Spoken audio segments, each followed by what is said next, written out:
প্রধান উপদেষ্টার সঙ্গে পাকিস্তানের প্রধানমন্ত্রীর বৈঠক, দ্বিপাক্ষিক সম্পর্ক উন্নয়নে জোর, সার্ককে চাঙ্গা করার আহ্বান, সুসম্পর্ক এগিয়ে নিতে চায় দিল্লি।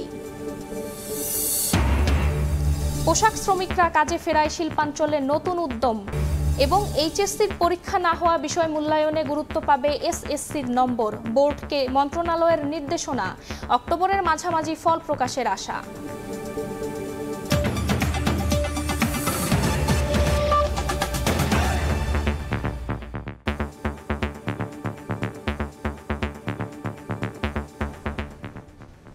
প্রবাসের সময়ের সঙ্গে আছি আমি ফারজানা আক্তার। পাকিস্তানের প্রধানমন্ত্রী শাহবাজ শরীফের মধ্যে দ্বিপক্ষীয় বৈঠক করলেন অন্তর্বর্তী সরকারের প্রধান উপদেষ্টা ডক্টর মোহাম্মদ ইউনুস। বৈঠকের পর প্রধান উপদেষ্টার অফিসিয়াল ফেসবুক পেজে জানানো হয়, আলোচনায় বিভিন্ন পর্যায়ে দ্বিপক্ষীয় সহযোগিতা পুনরুজ্জীবিত করার উপর গুরুত্ব দেয়া হয়। এছাড়াও ডক্টর মোহাম্মদ ইউনুসকে শুভেচ্ছা জানিয়েছেন দক্ষিণ আফ্রিকার প্রেসিডেন্ট। দায়িত্ব নেয়ার পর প্রথমবার জাতিসংঘ অধিবেশনে বিভিন্ন দেশের সরকার ও রাষ্ট্রপ্রধানদের সঙ্গে সৌজন্য সাক্ষাৎ ও বৈঠকের মধ্যে দিয়ে ব্যস্ত সময় পার করছেন অন্তর্বর্তী সরকারের প্রধান উপদেষ্টা ডক্টর মোহাম্মদ ইউনুস। জাতিসংঘ সাধারণ পরিষদের অধিবেশনের ফাঁকে বুধবার সংস্থাটির সদর দফতরে পাকিস্তানের প্রধানমন্ত্রী শাহবাজ শরীফের মধ্যে দ্বিপাক্ষীয় বৈঠক করেন প্রধান উপদেষ্টা ডক্টর মোহাম্মদ ইউনুস। বৈঠকের পর প্রধান উপদেষ্টার অফিসিয়াল ফেসবুক পেজে জানানো হয়, বাংলাদেশের প্রধান উপদেষ্টা ও পাকিস্তানের প্রধানমন্ত্রীর আলোচনায় বিভিন্ন পর্যায়ে দ্বিপাক্ষীয় সহযোগিতা পুনর্জীবিত করার ওপর গুরুত্ব দেওয়া হয়েছে। এর আগে প্রধান উপদেষ্টা ডক্টর মোহাম্মদ ইউনুসের সঙ্গে সৌজন্য সাক্ষাৎ করেন মানবাধিকার কর্মীরা। জাতিসংঘের মানবাধিকার বিষয়ক হাইকমিশনার ফলকার টুর্কের সঙ্গে সাক্ষাতে ন্যায় বিচার, স্বাধীনতা ও মানবাধিকার বিষয়ে পারস্পরিক স্বার্থ সংশ্লিষ্ট ক্ষেত্রগুলো নিয়ে আলোচনা করেছেন প্রধান উপদেষ্টা ডক্টর মোহাম্মদ ইউনুস। এ সময় জাতিসংঘের মানবাধিকার বিষয়ক হাইকমিশনার বাংলাদেশের রাজনৈতিক অর্থনৈতিক সংস্কারে অন্তর্বর্তী সরকারের উদ্যোগ ও প্রচেষ্টার জন্য প্রধান উপদেষ্টাকে অভিবাদন জানান। এছাড়াও মানবাধিকার বিষয়ক সংগঠন রবার্ট এফ কেনেডি হিউম্যান রাইটসের প্রেসিডেন্ট কেরি কেনেডির সঙ্গে সাক্ষাৎ করেন প্রধান উপদেষ্টা ডক্টর মোহাম্মদ ইউনুস। এদিকে যুক্তরাষ্ট্রের আন্তর্জাতিক বিষয়ক উন্নয়ন সংস্থার প্রশাসক সামান্তা পাওয়ারের সঙ্গে বৈঠক করেছেন প্রধান উপদেষ্টা ডক্টর মোহাম্মদ ইউনুস। বুধবার অনুষ্ঠিত এই বৈঠকে যোগাযোগ, জ্বালানি, বিচার ব্যবস্থা ও তারুণ্য বিকাশের মতো গুরুত্বপূর্ণ ক্ষেত্রে সহযোগিতা বাড়ানোর বিষয়ে আলোচনা হয়। এছাড়াও প্রধান উপদেষ্টা ডক্টর মোহাম্মদ ইউনুসকে অভিনন্দন জানিয়েছেন দক্ষিণ আফ্রিকার প্রেসিডেন্ট সিরিল রামাফোসা। রাইদুল ইসলাম শুভ, সময় সংবাদ। মার্কিন প্রেসিডেন্ট জো বাইডেনের দেয়া সংবর্ধনায় যোগ দেবেন অন্তর্বর্তী সরকারের প্রধান উপদেষ্টা ডক্টর মোহাম্মদ ইউনুস। বুধবার নিউ ইয়র্ক সময় সন্ধ্যায় এই সংবর্ধনায় অংশ নেয়ার কথা রয়েছে। এদিন বেশ কয়েকটি দেশের রাষ্ট্র ও সরকার প্রধান এবং আর্থিক খাতের বিভিন্ন প্রতিষ্ঠান, উন্নয়ন ও দাতা সংস্থার প্রধানরা ডক্টর মোহাম্মদ ইউনুসের সাথে বৈঠক করবেন। এই মুহূর্তে জাতিসংঘ সদর দপ্তরে আছেন রিপোর্টার হাসানুজ্জামান সাকি। বিস্তারিত জানতে সরাসরি যাচ্ছি তার কাছে। ধন্যবাদ। যেটি শুনছিলেন যে একদিন আগে সেই ঐতিহাসিক বৈঠকটি হয়ে গেছে ডক্টর মোহাম্মদ ইউনুসের সঙ্গে মার্কিন প্রেসিডেন্ট জো বাইডেনের। আজ বুধবার সন্ধ্যায় আবারও কিন্তু মার্কিন প্রেসিডেন্ট জো বাইডেনের সঙ্গে প্রধান উপদেষ্টা ডক্টর মোহাম্মদ ইউনুসের আবার দেখা হবে এবং এটি সন্ধ্যার প্রোগ্রাম। তার আগে তিনি কিন্তু ব্যস্ত সময় পার করেছেন, যেটি আমার সহকর্মীর রিপোর্টে শুনছিলাম যে পাকিস্তানের প্রধানমন্ত্রী মোহাম্মদ শাহবাজ শরীফের সঙ্গে তিনি দেখা করেছেন। সেই বৈঠকে সার্ককে পুনর্গঠনের কথা বলা হয়েছে। সেই বৈঠকের পর এবং আরও কয়েকটি উন্নয়ন এবং দাতা সংস্থার প্রতিনিধিদের সঙ্গে বৈঠকের পর প্রধান উপদেষ্টার যে প্রেস সচিব রয়েছেন শফিকুল আলম এবং ডেপুটি প্রেস সচিব আজাদ মজুমদার, তারা গণমাধ্যম কর্মীদের সঙ্গে ব্রিফ করেছেন। সেইখানে আমরা জানতে পেরেছি যে পাকিস্তানের প্রধানমন্ত্রীর সঙ্গে যে ডক্টর মোহাম্মদ ইউনুসের যে দ্বিপাক্ষিক বৈঠক, এই দুই পাক্ষিক বৈঠকে এতদিন যে পাকিস্তানের সঙ্গে সম্পর্কটা নাজুক পরিস্থিতির মধ্যে ছিল, সেই নাজুক পরিস্থিতি থেকে উত্তরণ ঘটানোর জন্য দুই দেশই একমত হয়েছে এবং সার্ককে পুনর্গঠনের কথাও এখানে বলা হয়েছে। কারণ 2014 সালের পর দক্ষিণ এশিয়ার যে নেতাদের সবচেয়ে বড় যে সংস্থা সার্ক, সেটির কোনো সম্মেলন হয়নি। তো দুই নেতাই এই সিদ্ধান্ত সিদ্ধান্তে উপনীত হয়েছেন যে সার্ককে তারা আবারও শক্তিশালী করতে চান, আবারও এর ধারাবাহিকতা বজায় রাখতে চান। অন্যদিকে পাকিস্তানের সঙ্গে যে আমাদের যে পুরনো সম্পর্ক সেটিও উজ্জীবিত করার কথা তারা বলেছেন এবং সেই ক্ষেত্রে বলেছেন যে নতুন একটি পৃষ্ঠার উন্মোচন হবে পাকিস্তানের সঙ্গে বাংলাদেশের সম্পর্কের। এবং আজকে ডক্টর মোহাম্মদ ইউনূসের সঙ্গে আরও সবচেয়ে গুরুত্বপূর্ণ আরেকটি ইভেন্ট রয়েছে, সেটি হচ্ছে চীনা পররাষ্ট্রমন্ত্রী তিনি কিন্তু ডক্টর মোহাম্মদ ইউনূসের সঙ্গে দেখা করবেন এবং সেই বৈঠকে দুই দেশের স্বার্থ সংশ্লিষ্ট অনেক বিষয়ের সঙ্গে এই বিষয়গুলো উঠবে বলে আমরা শুনেছি। এবং এর আগে যে IMF, বিশ্ব ব্যাংক সহ বিভিন্ন সংস্থার প্রধানদের সঙ্গে যে ডক্টর মোহাম্মদ ইউনূসের বৈঠক হয়েছে, সেই বৈঠকের পর প্রেস সেক্রেটারি এবং ডেপুটি প্রেস সেক্রেটারি আমাদের যেটি বলেছেন সেটি হচ্ছে সর্বক্ষেত্রে সব বিশ্ব নেতারা বাংলাদেশের বর্তমান পরিস্থিতি সম্পর্কে জানতে চেয়েছেন। বিশেষ করে কোনো প্রধান তিনি যে বাংলাদেশে যে মানবাধিকার লঙ্ঘনের ঘটনা এতদিন ঘটেছে এবং যে আয়নাঘর কথিত সেই আয়নাঘর সম্পর্কে প্রধান উপদেষ্টার কাছে কিন্তু অনেকেই কিন্তু জানতে চেয়েছেন। এবং সর্বক্ষেত্রে বাংলাদেশকে পুনর্গঠন করা এবং বিগত সরকারের সময় যে অর্থনীতির একটি ভঙ্গুর অবস্থা, যে বিগত সরকার যে বাংলাদেশে একটি অর্থনীতি ভেঙে যাওয়া একটি অর্থনীতি রেখে গেছে, ভঙ্গুর অর্থনীতি রেখে গেছে, সেই অর্থনীতিকে সেই অর্থনীতি থেকে একটি নতুন গ্রোথের দিকে নিয়ে যাওয়ার চেষ্টাই এখন ডক্টর মোহাম্মদ ইউনূস এই জাতিসংঘ সফরে তিনি করে যাচ্ছেন। এটি প্রধান উপদেষ্টার প্রেস সচিব এবং ডেপুটি প্রেস সচিব আমাদেরকে জানিয়েছেন। এখন আমরা অপেক্ষা করছি আর কিছুক্ষণ পরেই চীনের পররাষ্ট্রমন্ত্রীর সঙ্গে যে গুরুত্বপূর্ণ বৈঠকটি রয়েছে প্রধান উপদেষ্টার, সেটির জন্য আমরা অপেক্ষা করছি। এই ছিল আমার কাছে এই বুধবারের আজকে এখন পর্যন্ত প্রধান উপদেষ্টার কর্মসূচির সর্বশেষ। আপনাকে ধন্যবাদ। হাসানুজ্জামান সাকি, সময় সংবাদ, জাতিসংঘ সদর দপ্তর, ম্যানহাটন, নিউ ইয়র্ক।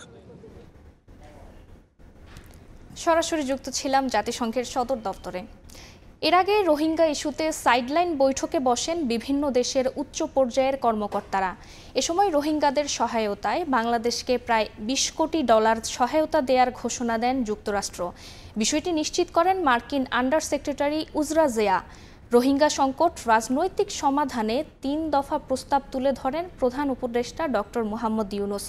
অন্যদিকে জাতিসংঘে সদস্যপদ প্রাপ্তির 50 বছর পূর্তি অনুষ্ঠানে প্রধান উপদেষ্টা বলেন, সারা বিশ্বে শান্তি প্রতিষ্ঠায় আরও ভূমিকা রাখতে চায় বাংলাদেশ। নিউ ইয়র্ক থেকে আহমেদ সালেহিনের রিপোর্ট।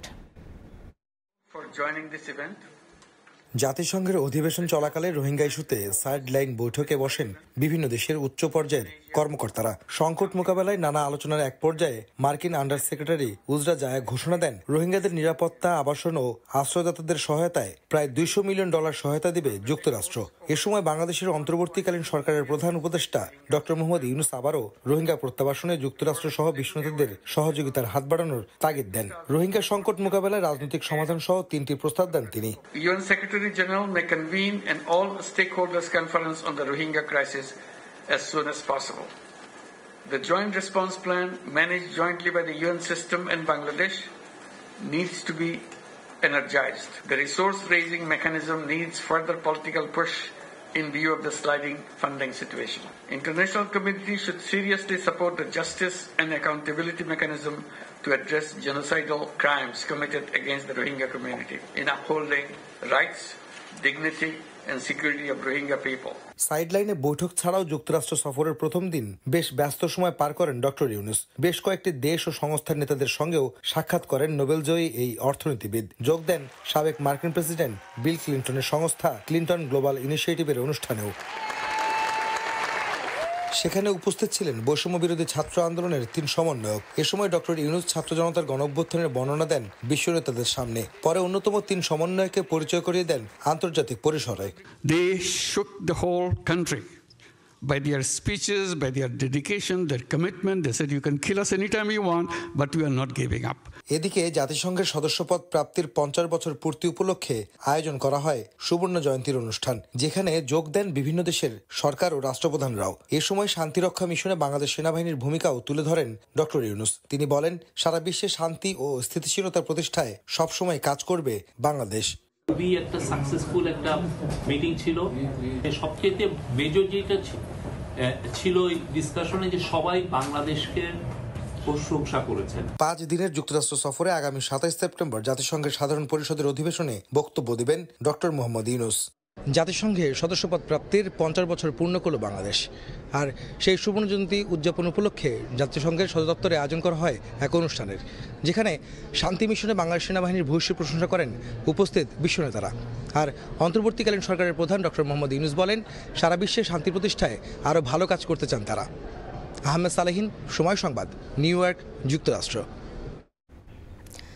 এদিকে নিউ ইয়র্কে বাইডেন ইউনূস বৈঠককে বাংলাদেশ যুক্তরাষ্ট্র সম্পর্কের ঐতিহাসিক সূচনা বলছেন বিশ্লেষকরা।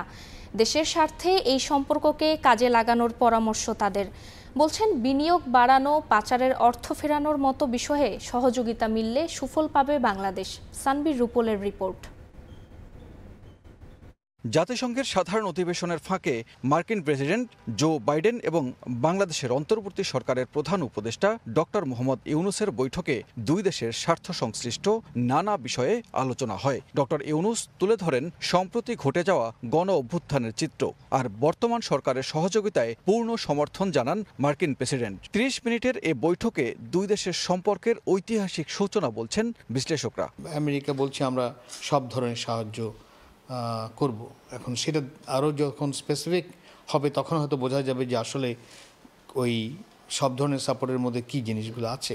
সাক্ষাতের মাধ্যমে এই বাংলাদেশের প্রতি যে আমেরিকা এবং তথা সারা বিশ্বের একটা অকুণ্ঠ সমর্থন আসছে, বাংলাদেশের আমি বলবো যে ভাবমূর্তি তো অনেক উপরে আসছে। সাধারণ অধিবেশনের সাইডলাইনে কানাডার প্রধানমন্ত্রী, ব্রাজিলের প্রেসিডেন্ট সহ বেশ কয়েকটি গুরুত্বপূর্ণ দেশের সরকার প্রধানের সঙ্গে বৈঠক হয়। অন্যদিকে পররাষ্ট্র উপদেষ্টার সঙ্গে বৈঠক হয় ভারতের পররাষ্ট্রমন্ত্রীর। এসব বৈঠকে রোহিঙ্গা প্রত্যাবাসন, অর্থনৈতিক ও বাণিজ্যিক সুবিধা আদায়ের বিষয়ে অগ্রাধিকার পায়। জয়শঙ্করের সঙ্গে বৈঠক প্রতিবেশী দেশ ভারতের সঙ্গে সম্পর্কের টানাপোড়েন শীতল করতে ভূমিকা রাখবে বলে আশা প্রকাশ করেন এই বিশ্লেষক। ভারতের ব্যাপারে বাংলাদেশিদের যথেষ্ট নেগেটিভ একটা চিন্তাভাবনা আছে এবং ভারতও আমি মনে করি এর মধ্যে জেনেছে। এখন কতখানি সেটা বোঝাতে পেরেছেন ফরেন অ্যাডভাইজার, সেটা দেখা দরকার। অনেক কিছু পরিবর্তন করা যায়, কিন্তু নেইবারকে তো আমরা কখনই করতে পারবো না। সম্পর্কটা দুদিক থেকেই যেন উইন উইন সিচুয়েশন থাকে। গত 15 বছরে এটা একটা বিকলাঙ্গ অর্থনীতি আমরা পেয়েছি। আমাদের ধারণা অর্থের কোনো অসুবিধা হবে না, ব্যবহার করার মতো আমাদের ক্যাপাসিটি। 3, ওনাকে সময় দেওয়া, যদি আনডিস্টার্ব ওনাকে সময় দেওয়া হয় তাহলে কিন্তু নতুন বাংলাদেশ গড়ে তুলতে পারবেন। সবগুলো বৈঠকের ফলাফল বাস্তব প্রতিফলনের উপর নির্ভর করবে বলে মনে করেন বিশ্লেষকরা। চেষ্টা করতে থাকবে কীভাবে ওদেরকে কত সম্ভব ওদেরকে পাঠানো যায়। একসাথে সব না হলেও অন্তত কিছু কিছু করে পাঠানো সম্ভব হবে কিনা এর চেষ্টা অব্যাহত থাকবে। সানবীর রুপল, সময় সংবাদ, ঢাকা। ভারতের সঙ্গে প্রতিবেশী শ্রীলঙ্কা ও বাংলাদেশের ইতিবাচক ও গঠনমূলক সম্পর্ক অব্যাহত থাকবে বলে আশা প্রকাশ করেছেন ভারতের পররাষ্ট্রমন্ত্রী এস জয়শঙ্কর। মঙ্গলবার নিউ ইয়র্কে এশিয়া সোসাইটি ও এশিয়া সোসাইটি পলিসি ইনস্টিটিউট আয়োজিত অনুষ্ঠানে দেয়া বক্তব্যে এ কথা জানান জয়শঙ্কর। ভারতীয় পররাষ্ট্রমন্ত্রীর দাবি, প্রতিবেশী রাষ্ট্রগুলোর রাজনৈতিক বিষয়ে নিয়ন্ত্রণের চেষ্টা চালায় না ভারত। বাংলাদেশের পরিস্থিতি এখন কিছুটা অন্যরকম উল্লেখ করে জয়শঙ্কর বলেন, গত 1 দশকে ভারত এমন কিছু প্রকল্পে কাজ করেছে যা উভয় দেশের জন্যই মঙ্গলজনক। সার্বিকভাবে অর্থনৈতিক কার্যক্রম বেড়েছে। একদিন আগে জাতিসংঘের সাধারণ পরিষদের ৭৯তম অধিবেশনের ফাঁকে বাংলাদেশের পররাষ্ট্র উপদেষ্টা তৌহিদ হোসেনের সঙ্গে বৈঠক করেন জয়শঙ্কর।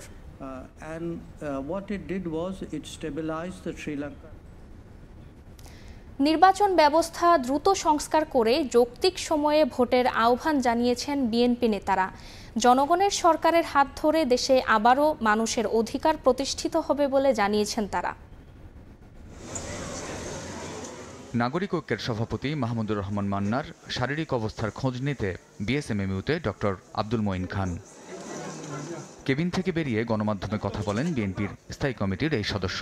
বলেন, বেগম খালেদা জিয়ার চিকিৎসা পাওয়ার অধিকার কেড়ে নিয়েছিল বিগত বিদায়ী সরকার। মানুষের যে মৌলিক অধিকার, সেই মৌলিক অধিকারগুলো মানুষের ফিরিয়ে দিতে হবে।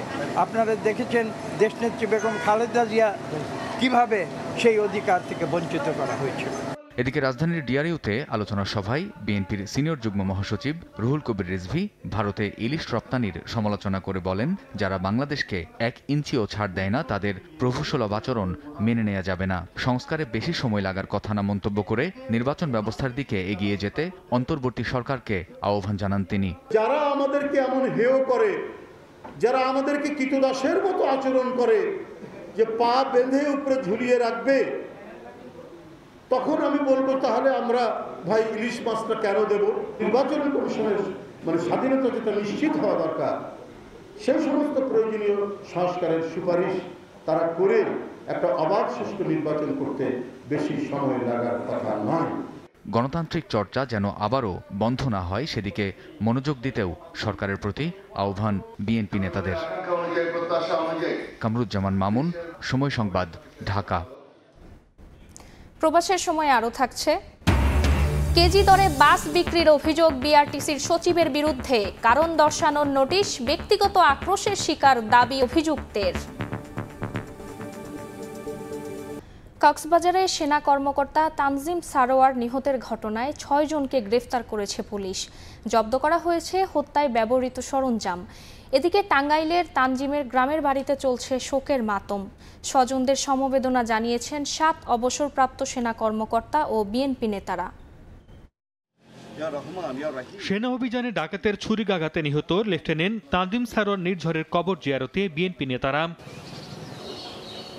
বুধবার সকালে বিএনপির ভারপ্রাপ্ত চেয়ারম্যান তারেক রহমানের পক্ষ থেকে মেজর জেনারেল অবসরপ্রাপ্ত ফজলে এলাহি আকবরের নেতৃত্বাধীন 7 জন অবসরপ্রাপ্ত সেনা কর্মকর্তা ও জেলা বিএনপির সভাপতি ও সাধারণ সম্পাদক সহ নেতারা টাঙ্গাইল শহরের বোয়ালি এলাকায় নিহত সেনা কর্মকর্তার বাড়িতে যান। এ সময় তারা নিহত সেনা কর্মকর্তার পরিবারের সদস্যদের সান্ত্বনা দেন ও সমবেদনা জানান। ডাকাত আকারে কিংবা সন্ত্রাসী আকারে দেশকে যারা অস্থিতিশীল করছে তাদের বিরুদ্ধে আমাদের সবাইকে ধর্ম, বর্ণ সব কিছু ভেদাভেদ, পার্টি পলিটিক্স সব কিছু ভেদাভেদ পিছনে রেখে আমাদের একত্রভাবে কাজ করতে হবে।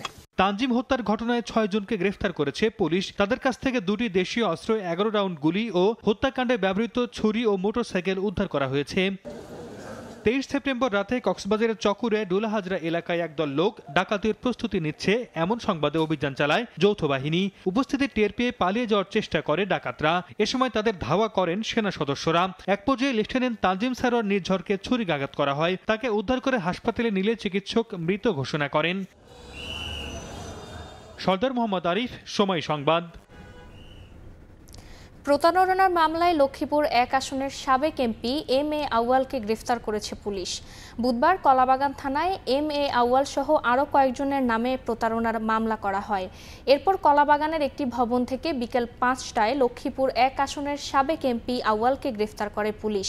মামলার আরেক আসামি হাভেলি প্রপার্টি ডেভেলপমেন্টের হিসাব রক্ষণ কর্মকর্তা নবকুমারকেও একই সঙ্গে গ্রেফতার করা হয় বলে জানিয়েছে ডিএমপি। গ্রেফতারকৃত এম.এ. আউয়াল হাভেলি প্রপার্টি ডেভেলপমেন্টের ব্যবস্থাপনা পরিচালক।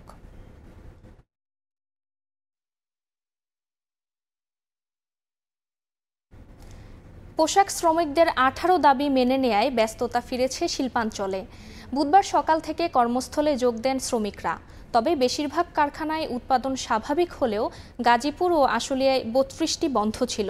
এদিকে একটি কারখানার শ্রমিকরা সড়ক অবরোধ করলে দীর্ঘ যানজটের সৃষ্টি হয়।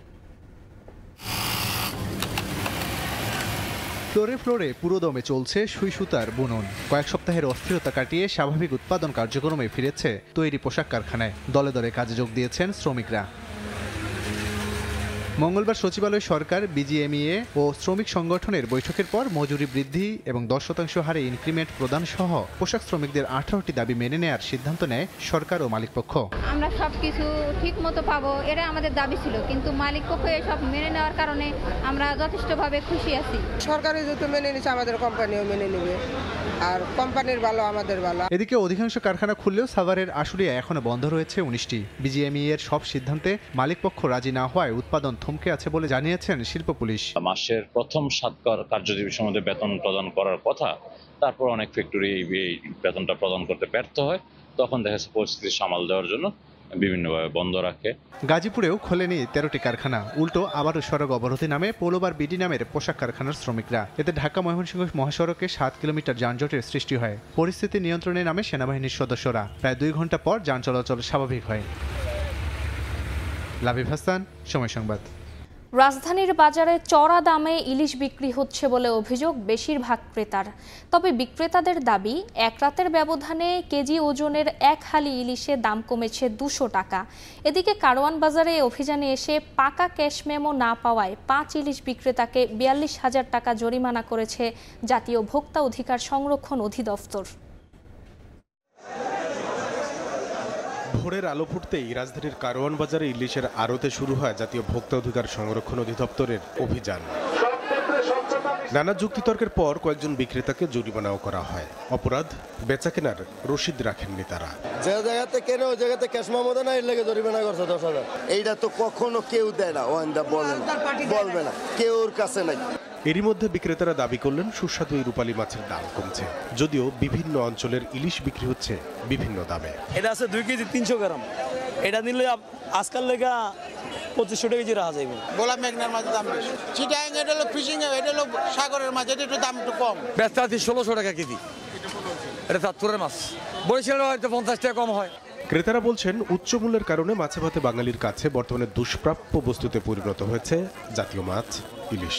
এরা 2200-2500 নিচে ছাড়তে যাচ্ছে না। 1 কেজি ইলিশ মাছ 1600 টাকা, তাহলে 2 কেজি গরুর মাংসের সমান। জনগণ তারা যেন দুবেলা দুমুঠো ভাত খেতে পারে, সেজন্য এটার দিকে একটু নজর দেওয়া উচিত। অভিযান শেষে জাতীয় ভোক্তা অধিকার সংরক্ষণ অধিদপ্তরের তদারকি দল জানালো, কেনাবেচার রসিদ সংরক্ষণ করা গেলেই আবারও সাধারণ মানুষের হাতের নাগালে আসবে এই মাছটি। ভারতে ইলিশ রপ্তানির খবরে দাম বৃদ্ধির প্রমাণও রয়েছে তাদের কাছে। আমাদেরকে দেখে যদি 1450 হয়ে যায় এবং আমাদের অনুপস্থিতিতে আবার 200 টাকা যদি বাড়িয়ে দিয়ে থাকে, তাহলে এই যে অযৌক্তিক বাড়িয়ে দিচ্ছে, অর্থাৎ 1450 বিক্রি করলেই তাদের যৌক্তিক লাভটা থেকে যাবে। আমরা যদি এই পাকা ক্যাশ মেমো নিশ্চিত করতে পারি উভয় ক্ষেত্রে, অর্থাৎ ক্রয় এবং বিক্রয়ের ক্ষেত্রে, তাহলে অযৌক্তিক যে লাভ সেটি থেকে হয়তো ব্যবসায়ীদেরকে বিরত রাখা সম্ভব হতে পারে। ইলিশ এমন এক মাছ যা কোন অঞ্চল থেকে ধরা হয়েছে তার উপর ভিত্তি করে বাজারে বিভিন্ন দামে বিক্রি করা হয়। জাতীয় ভোক্তা অধিকার সংরক্ষণ অধিদপ্তর বাজার অভিযানে এসে জানিয়ে গেল, কেনা বেচার সময় যদি পাকা রসিদ নিশ্চিত করতে পারা যায় তাহলে দাম কিছুটা সহনীয় পর্যায়ে আসবে। একই সাথে ভোক্তারা বলছেন, এক অঞ্চলের নাম বলে অন্য অঞ্চলের ইলিশ যেন বিক্রি করে তাদের সাথে প্রতারণা করা না হয়, তাও নিশ্চিত করতে হবে তদারকি সংস্থাগুলোকে। কামরুল হাসান সবুজ, সময় সংবাদ, ঢাকা। এইচএসসি ও সমমানের না হওয়া পরীক্ষার মূল্যায়নে এসএসসির নম্বর গুরুত্ব পাবে বলে জানিয়েছে শিক্ষা মন্ত্রণালয়। এমন মতামত দিয়ে আন্তঃশিক্ষা বোর্ডে চিঠি পাঠিয়েছে শিক্ষা মন্ত্রণালয়। আগামী মাসের মাঝামাঝি ফল প্রকাশ হতে পারে বলে আভাস দিয়েছেন সংশ্লিষ্টরা। কোটা সংস্কার আন্দোলন এবং ছাত্র জনতার অভ্যুত্থানে উদ্ভূত পরিস্থিতিতে দফায় দফায় এইচএসসি ও সমমান পরীক্ষা স্থগিত করা হয়। পরে নতুন সূচি ঘোষণা করা হলেও বাকি পরীক্ষা বাতিলের দাবিতে ঢাকাসহ দেশের বিভিন্ন স্থানে মানববন্ধন, বিক্ষোভ ও অবস্থান কর্মসূচি পালন করেন শিক্ষার্থীরা। সাবজেক্ট ম্যাপিং এর মাধ্যমে এইচএসসি ও সমমান পরীক্ষার ফল প্রকাশের দাবিতে 20 আগস্ট পুলিশি বাধা ডিঙিয়ে সচিবালয়ে ঢুকে বিক্ষোভ করেন শিক্ষার্থীরা।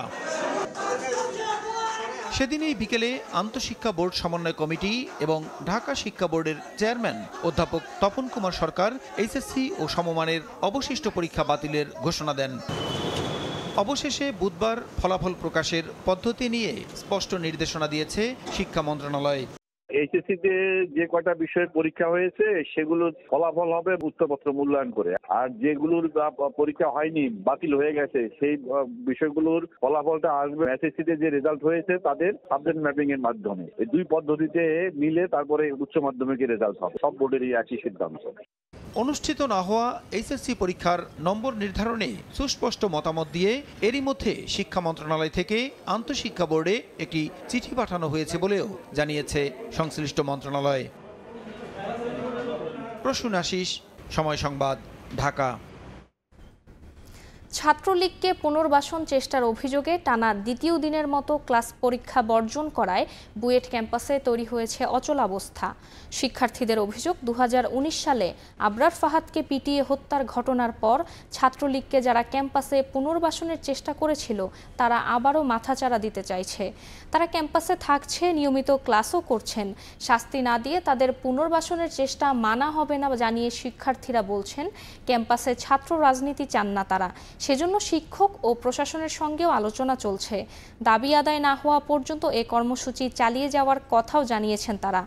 এদিকে শিক্ষার্থীদের দাবির প্রেক্ষিতে গঠিত তদন্ত কমিটি বিষয়টি নিয়ে কাজ করছে বলে জানিয়েছেন বুয়েটের ছাত্র কল্যাণ পরিচালক অধ্যাপক ডক্টর মোহাম্মদ আল আমিন সিদ্দিক। বলেন, জড়িতদের বিরুদ্ধে তদন্ত করে ব্যবস্থা নেবে কমিটি। ছাত্রদের কিছু দাবি দেওয়া ছিল আর কি, তার জন্য তদন্ত কমিটি আছে আর কি। তদন্ত কমিটি রিপোর্ট পাওয়ার পরেই হয়তো আমরা সেই বিষয়ে কি হবে সেটা আমরা আপনাদেরকে জানাতে পারবো। রাজনৈতিক সংশ্লিষ্টের ব্যাপারে এখানে আমাদের তো যেহেতু নিষেধাজ্ঞা ছিল, যারা এর সাথে জড়িত তার ব্যাপারে ইউনিভার্সিটির বিভিন্ন ধরনের যে শাস্তিমূলক ব্যবস্থা অর্ডিন্যান্স অনুযায়ী সেই অনুযায়ী তারা এটা দাবি দেওয়া করেছে। দীর্ঘ অপেক্ষার পর স্বাভাবিক হতে শুরু করেছে দেশের পাবলিক বিশ্ববিদ্যালয়গুলো। ক্যাম্পাস প্রাঙ্গণে ফিরতে শুরু করেছেন শিক্ষক শিক্ষার্থীরা। তবে কোনো বিশ্ববিদ্যালয়ে শুরু করা হয়নি একাডেমিক কার্যক্রম। এখনও শূন্য উপাচার্য সহ বেশ কয়েকটি পদ। এসব পদে দ্রুত নিয়োগ সহ আনুষঙ্গিক কাজ শেষ করার দাবি শিক্ষার্থীদের। বৃষ্টি স্নাত দিন, ছাতা মাথায় প্রিয় ক্যাম্পাসে হাজির শিক্ষার্থীরা। প্রতিকূলতা কাটিয়ে আবার পড়াশোনায় মনোনিবেশের চেষ্টা। ক্যান্টিন, শহীদ মিনার প্রাঙ্গণ সবখানেই হাস্য উজ্জ্বল আড্ডায় শিক্ষার্থীরা। 20 আগস্ট খুলনা বিশ্ববিদ্যালয়ে উপাচার্য সহ পদত্যাগ করেন অন্তত 70 জন শিক্ষক কর্মকর্তা। এরপরও থেমে নেই একাডেমিক কার্যক্রম। 25 আগস্ট থেকে যথানিয়মে চলছে ক্লাস, আর শিক্ষার্থীদের উপস্থিতিও রয়েছে বেশ ভালো। আমাদের যে শিক্ষা কার্যক্রম এটা সঠিক নিয়ম এবং সঠিকভাবে চলছে। যে সমস্ত সমস্যা আমরা আগে ফেস করতাম সেইগুলো পরিবর্তিত হয়ে স্বাভাবিক একটা অবস্থান দিয়ে যাচ্ছি। দীর্ঘ বিরতির পর সচল রাজশাহী বিশ্ববিদ্যালয়ও 11 সেপ্টেম্বর থেকে শুরু হয়েছে ক্লাস পরীক্ষা, আর 22 সেপ্টেম্বর বরণ করা হয় 2023-24 শিক্ষাবর্ষের স্নাতক নবীন শিক্ষার্থীদের। তবে টানা বন্ধে সেশন জটের শঙ্কা করছেন শিক্ষার্থীরা। ক্লাস 3টা তো আরো স্যারেরা চাচ্ছে যে আর একটু বেশি নিয়ে আমাদের জায়গাটা কভার করে যাতে আমরা উত্তরণ করতে পারি। এদিকে 35 দিন অপেক্ষার পর নতুন উপাচার্য পেয়েছে বরিশাল বিশ্ববিদ্যালয়। মঙ্গলবার উপাচার্য দায়িত্ব বুঝে নেওয়ার পর গতি ফিরতে শুরু করে ক্যাম্পাস জুড়ে। তবে এখনও প্রক্টর সহ পদ খালি রয়েছে 18টি। 18 সেপ্টেম্বর চট্টগ্রাম বিশ্ববিদ্যালয়ে উপাচার্য নিয়োগের পর একে একে পূরণ হচ্ছে শূন্য প্রশাসন পদগুলো। চলছে অতি পরিচিত শাটল ট্রেনও। তবে ক্যাম্পাসে নেই চিরচেনা প্রাণের স্পন্দন। সিলেট শাহজালাল বিজ্ঞান ও প্রযুক্তি বিশ্ববিদ্যালয়ের একই অবস্থা। শিক্ষার্থীদের আনাগোনায় ক্যাম্পাস মুখর থাকলেও শুরু হয়নি একাডেমিক কার্যক্রম। যদিও দ্রুত সিন্ডিকেট সভার সিদ্ধান্ত অনুযায়ী কার্যক্রম পরিচালনা করা হবে বলে জানায় কর্তৃপক্ষ। ফাহরিয়া ফারজানা, সময় সংবাদ। কেজি দরে বাস বিক্রির অভিযোগ বিআরটিসির সচিব নুরি আলমের বিরুদ্ধে। অর্থ আত্মসাৎ ও দায়িত্বে অবহেলার অভিযোগে কারণ দর্শানোর নোটিশ দেওয়ার কথা জানিয়েছেন প্রতিষ্ঠানটির মুখপাত্র। তবে অভিযুক্তের দাবি তিনি ব্যক্তিগত আক্রোশের শিকার। রাষ্ট্রায়ত্ত প্রতিষ্ঠান বাংলাদেশ সড়ক পরিবহন সংস্থা বিআরটিসির কল্যাণপুর বাস ডিপো থেকে গেল বছর 9 এপ্রিল কেজি দরে বিক্রি করা হয় মেট্রো চ 7360 বাস। কর্তৃপক্ষের অনুমতি ছাড়াই অকেজো বাসটি বিক্রির অভিযোগে ওই ডিপোর দায়িত্বে থাকা নূর ই আলমকে কারণ দর্শানোর নোটিশ দিয়েছে প্রতিষ্ঠানটি। 53 সিটের টাটা কোম্পানির ডাবল ডেকার বাসটির রেজিস্ট্রেশন হয়েছিল 1987 সালে। বিআরটিসি মুখপাত্র জানালেন, নুরি আলমের বিরুদ্ধে অভিযোগের তদন্ত চলছে, সুপারিশের ভিত্তিতে নেওয়া হবে ব্যবস্থা। আমাদের বক্তব্য সোজা, যার বিরুদ্ধেই অভিযোগ আসুক সেই অভিযোগগুলো তদন্ত করে আমরা যে সমস্ত বিভাগীয় ব্যবস্থা নেওয়ার কথা আইন অনুযায়ী সেগুলো আমরা কঠোরভাবে নিব। তবে অভিযুক্তের দাবি বিক্রির তালিকায় বিআরটিসির ঢাকা মেট্রো চ 7360 বাসটি ছিল না। এটা অবশ্যই সম্পূর্ণ মিথ্যা এবং উদ্দেশ্য প্রণোদিত এবং ষড়যন্ত্রমূলক। এবং 2021 সনে যখন আমি দায়িত্ব নিই তখন আমাকে এই গাড়িটা বুঝিয়ে দেওয়া হয় নাই, সুতরাং এই গাড়ি সম্পর্কে আমি কিছুই জানি না। বিআরটিসিকে দুর্নীতিমুক্ত করতে কঠোর ব্যবস্থা নেওয়ার আশ্বাস কর্তৃপক্ষের। আল কাসির, সময় সংবাদ, ঢাকা। তারল্য সংকটে থাকা ব্যাংকগুলোর কাছ থেকে সবলরা ঋণের টাকা ফেরত চাইলে তা 3 দিনের মধ্যে পরিশোধ করবে বাংলাদেশ ব্যাংক। তবে এক্ষেত্রে ঋণের সুদ হার নির্ধারণ হবে চলতি বাজার বিবেচনায়। গভর্নরের সঙ্গে বৈঠক শেষে এমনটা জানিয়েছেন সবল ব্যাংকের কর্তারা। আর কেন্দ্রীয় ব্যাংকের মুখপাত্র জানিয়েছেন, এখন থেকে চাইলেও নির্ধারিত পরিমাণের বেশি ঋণ দিতে কিংবা নিতে পারবে না ব্যাংকগুলো। নির্ধারণ করে দেয়া হয়েছে ঋণের মেয়াদও। ন্যাশনাল ইউনিয়ন ও 3 শরিয়া ভিত্তিক ব্যাংকের তারল্য সংকট কাটাতে সহায়তা দেওয়ার ব্যাপারে হঠাৎই অনীহা দেখাতে শুরু করেছে 14টি সবল ব্যাংক। এ অবস্থায় 10টি ব্যাংকের শীর্ষ কর্তাদের ডেকে নির্দেশনা দিলেন কেন্দ্রীয় ব্যাংকের গভর্নর।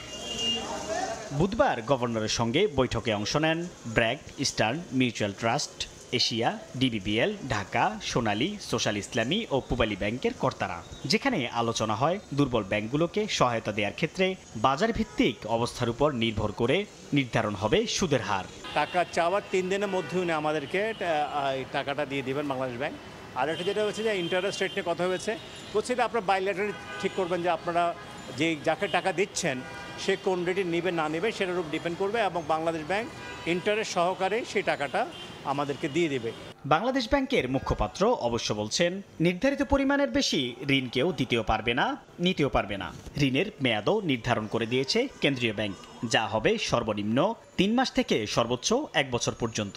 এটা এমন নয় যে তারা সুদের ভিত্তিতে নিচ্ছে, তারা তাদের ডিপোজিটরা যেমন ডিপোজিটররা যেরকম টাকা রাখে তার উপরে ইসলামী ব্যাংক নেয়, এটা প্লেসমেন্ট ভিত্তিক হবে। তবে ইসলামী ব্যাংকগুলো যদি মনে করে যে না আমরা ইসলামী ব্যাংক থেকেই নিব, তাহলে সেরকম তারল্য সমৃদ্ধ ইসলামী ব্যাংক আছে তাদের কাছ থেকে নেবে। ন্যাশনাল ছাড়াও তারল্য সংকটে থাকা ব্যাংকগুলোর মধ্যে আছে সোশ্যাল ইসলামী, ফার্স্ট সিকিউরিটি, ইউনিয়ন ব্যাংক ও গ্লোবাল ইসলামী ব্যাংক। সংকট কাটাতে চলতি মাসে গ্রান্টার হিসেবে এগুলোর সঙ্গে চুক্তি হয় কেন্দ্রীয় ব্যাংকের। তবে এক্সিম ও ইসলামী ব্যাংক আবেদন করলেও এখনো পর্যন্ত কোনো চুক্তি হয়নি। ধুঁকতে থাকা আরও 2টি ব্যাংক পদ্মা ও আইসিবি ইসলামী এখনো পর্যন্ত আবেদনই করেনি। সাইফুল ইসলাম, সময় সংবাদ, ঢাকা। দেখছেন প্রবাসের সময়। বাংলাদেশে যে পরিবর্তনই ঘটুক, চীন উন্নয়ন সহযোগী হিসেবে সম্পর্ক অব্যাহত রাখবে বলে জানান দেশটির রাষ্ট্রদূত ইয়াও ওয়েন। বুধবার রাতে গণচীনের 75তম প্রতিষ্ঠা দিবসের অনুষ্ঠানে একথা বলেন তিনি। চীনা রাষ্ট্রদূত আরও বলেন, বাংলাদেশের মানুষই তাদের অভ্যন্তরীণ ভবিষ্যৎ ঠিক করবে বলে বিশ্বাস করে তার দেশ। এদিকে প্রধান অতিথির বক্তব্যে অর্থ উপদেষ্টা ডক্টর সালেহ উদ্দিন আহমেদ বলেন, রোহিঙ্গা প্রত্যাবাসনে চীনের জোরালো ভূমিকা চায় বাংলাদেশ। চীনের সহযোগিতা ছাড়া এই সংকট মোকাবিলা সহজ হবে না।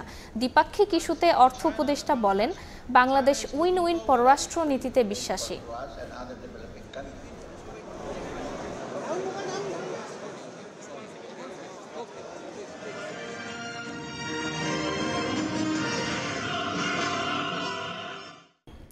বাংলাদেশ দলের ভারত সফর প্রসঙ্গ।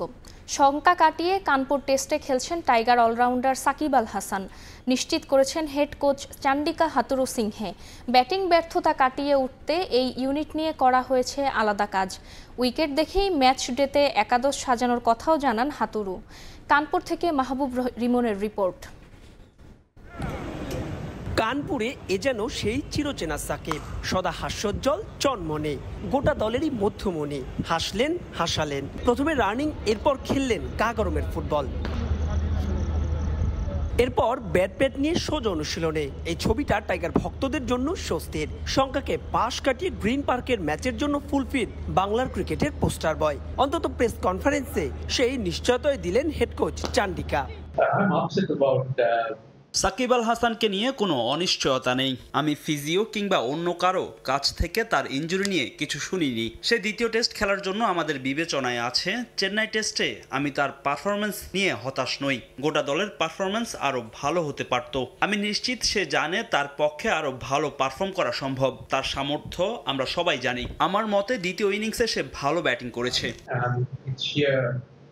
সাকিবকে নিয়ে দুশ্চিন্তা না থাকলেও সমর্থকদের চিন্তা বাড়াচ্ছে কট্টরপন্থী সংগঠন হিন্দু মহাসভার হুমকি। যদিও বিষয়টি খুব একটা আমলে নিচ্ছেন না হাথুরো, বরং তার কাছে বড় চিন্তার কারণ ব্যাটসম্যানদের ব্যর্থতা।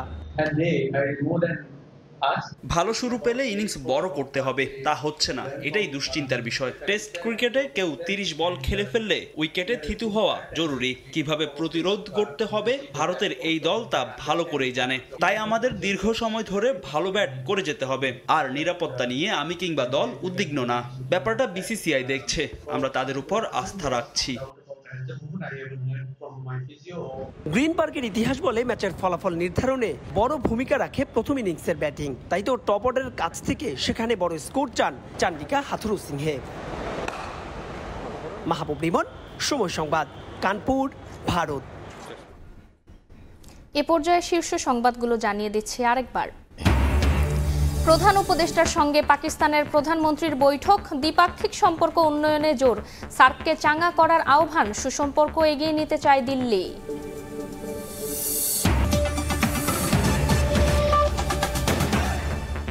এই ছিল প্রবাসের সময়, সঙ্গেই থাকুন সময়ের।